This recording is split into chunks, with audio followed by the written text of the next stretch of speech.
जो वकील बनना चाहती थी, इंसाफ की लड़ाई लड़ने का सपना लेकर लॉ कॉलेज पहुंची थी। लेकिन इंसाफ का पाठ पढ़ाने वाले इस संस्थान में उसी के साथ नाइंसाफी हुई, खिलवाड़ हुआ, आवाज का गला घोटा गया और गला घोट दिया गया लड़की की अस्मिता का।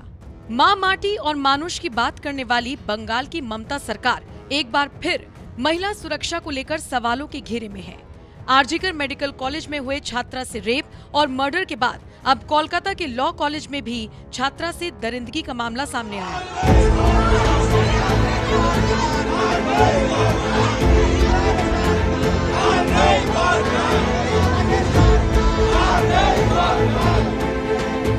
कोलकाता में बेटी के साथ फिर से हैवानियत। कोलकाता में फिर आरजीकर जैसी वारदात। लॉ स्टूडेंट के साथ कॉलेज में दरिंदगी। कोलकाता में फिर शर्मसार विद्या का मंदिर।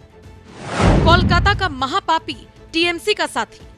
कोलकाता के आरजीकर मेडिकल कॉलेज का मामला अभी जहन से गया नहीं कि शहर की एक और शिक्षण संस्थान में छात्रा के साथ गैंगरेप की वारदात सामने आई है। पुलिस के मुताबिक घटना 25 जून की है, जब लॉ कॉलेज के गार्ड रूम में एक छात्रा के साथ 3 लोगों ने मिलकर रेप की वारदात को अंजाम दिया। आरोपियों का नाम मनोजीत मिश्रा, जैब अहमद और प्रमित मुखर्जी है। गिरफ्तार आरोपियों में 2 कॉलेज के छात्र हैं और एक पूर्व छात्र है। पुलिस ने तीनों आरोपियों को गिरफ्तार कर लिया है। पीड़िता की शिकायत के मुताबिक आरोपियों ने पहले उसे कॉलेज में रुकने के लिए कहा। इसके बाद ग्राउंड फ्लोर के एक कमरे में ले गए, जहां आरोपियों ने रात करीब 10 बजे तक उसके साथ दुष्कर्म किया। गैंगरेप के दौरान रिकॉर्डिंग भी की गई। आरोपियों ने धमकी दी कि इसके बारे में किसी से जिक्र किया तो वीडियो वायरल कर देंगे। शादी से इनकार करने पर की हैवानियत। अपनी शिकायत में पीड़िता ने आरोप लगाया कि मुख्य आरोपी मनोजीत मिश्रा ने उसे शादी का प्रपोजल दिया था। पीड़िता ने अपने प्रेमी का हवाला देते हुए इस प्रस्ताव को ठुकरा दिया। यही बात मनोजीत को नागवार गुजरी। वो जबरदस्ती लड़की को कॉलेज के गार्ड रूम में ले गया, जहां मनोजीत ने उसके साथ रेप किया और बाकी 2 ने उसकी मदद की। लेकिन तीनों आरोपियों पर गैंगरेप का केस ही चलेगा। गैंगरेप का मामला क्यों? एफआईआर में भारतीय न्याय संहिता की 3 धाराएं 127(2), 70(1) और 3(5) लगाई गई है। धारा 127(2) भारतीय न्याय संहिता के इस धारा के तहत अगर कोई किसी व्यक्ति को उसकी इच्छा के विरुद्ध कहीं रोकता है या बंद करता है तो ये अपराध है। इसके लिए 1 साल तक की जेल या 5,000 तक जुर्माना या फिर दोनों हो सकते हैं। धारा 70(1) अगर किसी महिला के साथ 1 से अधिक व्यक्ति सामूहिक बलात्कार करते हैं या उसमें सहयोग करते हैं तो सभी पर समान रूप से गैंगरेप का आरोप लगता है, भले ही सिर्फ एक ही व्यक्ति ने शारीरिक रूप से बलात्कार किया हो। धारा 3(5) अगर किसी अपराध को समूह में मिलकर अंजाम दिया गया है और सभी की मंशा उस अपराध में सहयोग करने की थी तो हर सदस्य उस अपराध का समान रूप से दोषी माना जाता है। कोलकाता को शर्मसार करने वाली इस घटना के बाद सड़कों पर उबाल है। लोगों में पुलिस और कानून व्यवस्था के खिलाफ रोष है। छात्रों ने ऐलान किया है कि आरोपियों को सख्त सजा नहीं मिली तो बड़ा आंदोलन होगा। पूरे देश भर में या राज्य भर में जिस तरीके से महिलाओं के ऊपर इस तरीके की घटना की संख्या बढ़ते जा रही है, दूसरे ओर जो हम लोगों के राज्य व केंद्र सरकार है महिला की सुरक्षा के लिए जो काम उन लोगों को करना चाहिए वो नहीं कर रही है। वरन वो कर रहे हैं कि बहुत सारा मतलब जो शराब की दुकान खोली जा रही है, नशीली पदार्थ का प्रसार घटाया जा रहा है, जिसके वजह से इस तरीके की घटना बढ़ती जा रही है। इसके खिलाफ हम लोग जोरदार आंदोलन संगठित कर रहे हैं और भी आंदोलन चलेगा जब तक इसका कोई फल न आए। कोलकाता में फिर आरजीकर जैसा मामला सामने आने के बाद ममता सरकार बीजेपी के निशाने पर आ गई है। बीजेपी का आरोप है कि मेन आरोपी मनोजीत मिश्रा के तृणमूल कांग्रेस से संबंध है।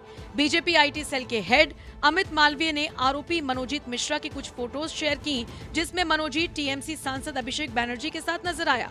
मिनिस्टर चंद्रिमा भट्टाचार्य के साथ भी उसकी एक तस्वीर है और टीएमसी की काउंसलर के साथ भी वो दिख रहा है। अमित मालवीय ने लिखा, मनोजीत मिश्रा का सीधा संबंध टीएमसी के सबसे ताकतवर लोगों से है।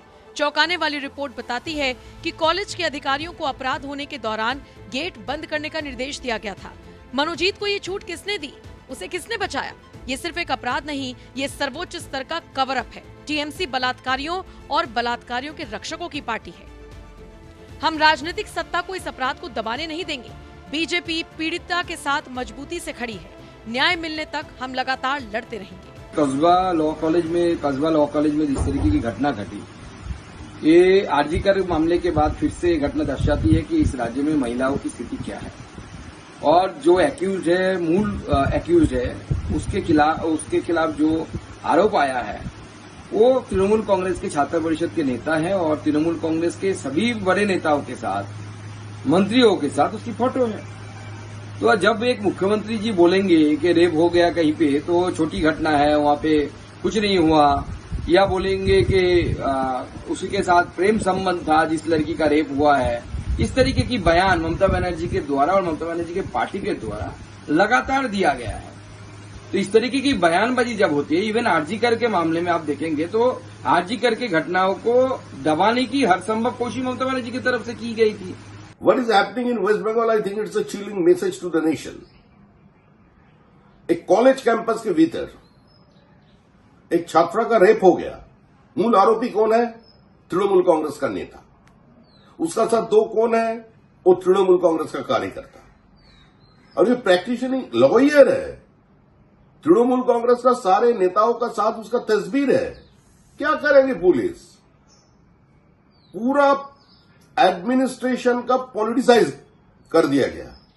पुलिस तृणमूल बन गया, तृणमूल पुलिस बन गया, और किसी का मन में कोई डर नहीं है। सारे एंटी सोशल समझ गए ये सरकार उसी का सरकार है। सरकार कुछ नहीं कर सकते, पुलिस कुछ नहीं कर सकते। आरजीकर की घटना देखें और आज का ये घटना, इसमें कोई अंतर नहीं है। वहीं ममता सरकार की साख पर बात आई तो टीएमसी ने सफाई जारी की। टीएमसी नेता शशि पंजा ने कहा, इस केस में पुलिस तुरंत हरकत में आई और आरोपियों को तुरंत धर दबोचा। उन्होंने बीजेपी पर पलटवार करते हुए कहा, बीजेपी इस मामले का राजनीतिकरण कर रही है। इस तरीके यौन उत्पीड़न की घटना को लेकर राजनीति न हो, इस तरीके के यौन उत्पीड़न जो आरोपियां हैं उन पे धर्म, जाति, भाषा, नाम, ये सब कोई परिचय, कोई मायने रखता नहीं। अगर वो कोई भी संगठन या ऑर्गेनाइजेशन किसी से भी उनका अगर ताल्लुकात होता है उसका भी कोई मायने रहे। तो क्योंकि विरोधियों ने ये आरोप लगाया है कि ये तृणमूल कांग्रेस छात्र परिषद के नेता रह चुके हैं, इसलिए आज तृणमूल कांग्रेस छात्र सभापति ने भी इस बात को खुलासा कर दिया कि वैसे भी तो स्टूडेंट के इलेक्शन नहीं हुए। 2022 में जो लास्ट कमेटी बनी थी उस लॉ कॉलेज में, तब ये जो आरोपी हैं उनके नाम नहीं थे। तो तृणमूल कांग्रेस के संग उसका कोई रिश्ता नहीं है।